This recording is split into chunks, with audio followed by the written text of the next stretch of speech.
Hi, my name is Hannah, and I've been wanting to do this video for a really long time.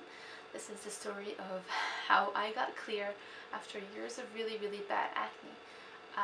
It's been long overdue because I've had clear skin for several months now, probably about half a year. But this is a personally really hard thing to do, I think, talk about this acne story. So it's been a while. But I'm finally doing it. So a little bit of background.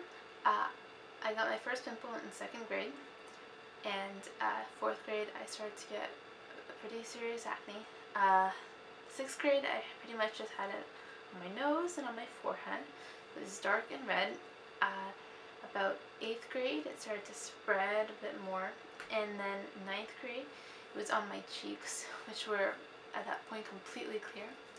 10th grade I started to get it at my back, underneath my chin, pretty much everywhere.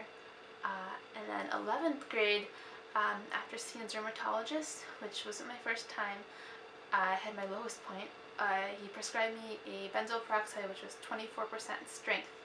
I used it on my skin, and I woke up the next morning with a bright red tomato face and tiny little pustules, little rosacea dots over every square inch of my face. It was beyond awful. I did not go to school for 3 days. I would not look at or see anyone, and at that point I was ready, seriously talking to my parents about Accutane, about getting treatment as soon as I could, because I did not want to have to deal with this for the rest of my life. I was completely sick and tired of all the hundreds of treatments that I've had to do, from going to dermatologists and prescribing all sorts of ingestive pills, from doing masks and things really poked out my blackheads, from drinking apple cider vinegar and wrapping myself in vinegar, and going on diets where I couldn't eat meat or milk or anything, zinc supplements, just progesterone supplements. I actually don't know what I didn't try. Proactive too.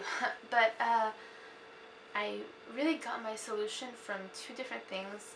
The first thing is acne.org, which I think is a lot bigger now than it was when I first discovered it, which was in 8th grade. And the second thing is milk of magnesia, and basically just being able to identify what kind of pimples I have and how to target them and how to treat them, which beforehand I was not aware of, and I just slapped on whatever somebody told me to do, which is not correct. So acne.org is a site which just tells you everything that you need to know about acne, the myths and the reality. It started by this guy who had himself really debilitating acne and finally got rid of it through basically using progesterone moisturizer and not harming his skin. So I knew about it in 8th grade, and I started to use it and purchase the products. But acne.org regimen is kind of like doing P90X.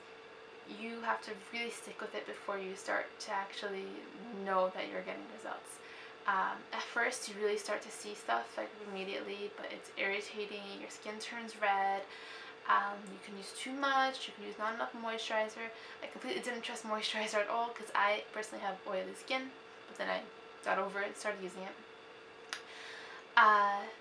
So I was on and off on the regimen, and then I kind of lost hope in it, even though so many people did benefit from it. I didn't have the time to do it, and it seemed like my skin would get used to it and not get better.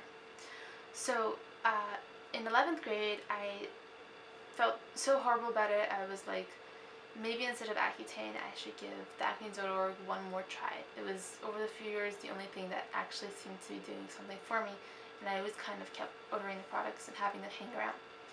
So I started to seriously do it, and I did start to see really positive results.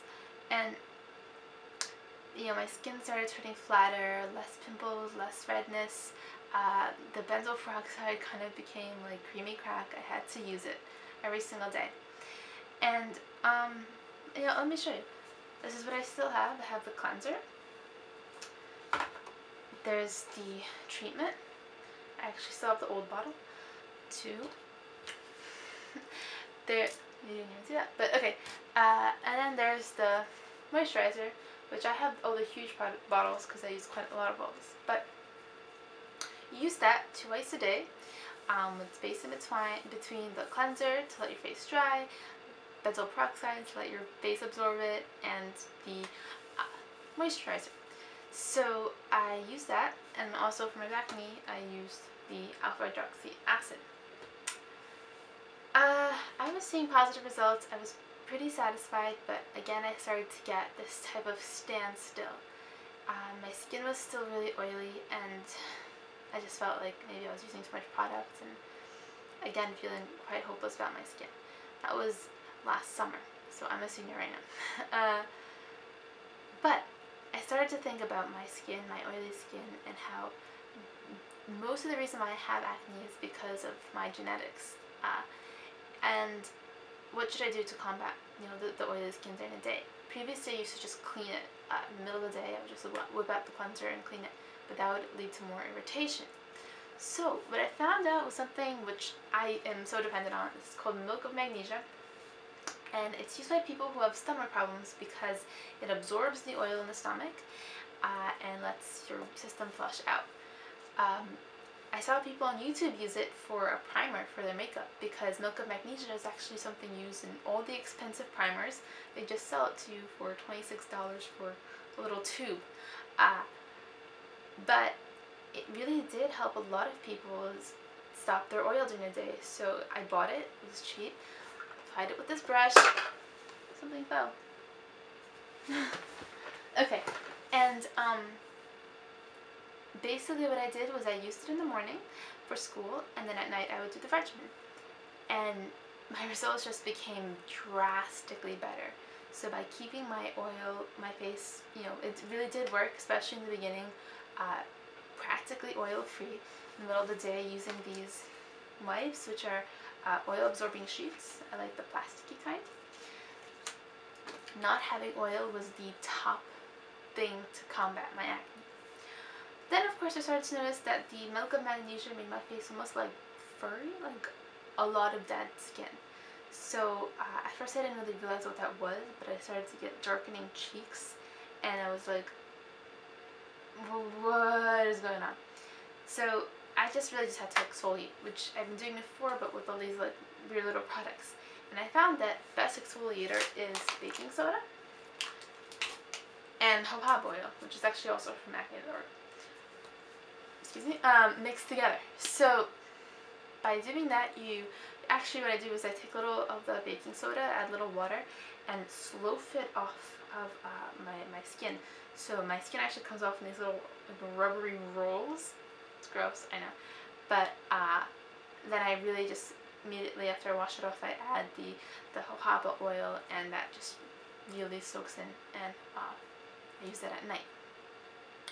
So what I noticed from that was that by exfoliating once or twice a week, my skin the next day especially would have so much less oil, like dramatically, like almost normal people amounts of oil on my face, not cartloads. People who made fun of me said that you can fry an egg on my face because of the amount of oil on it. Right, anyway, so yeah, I started to do that, and then once I started to really see results, I started to use a lot less of the regimen. Nowadays, I mostly just use the cleanser. That's why you see so much of it gone.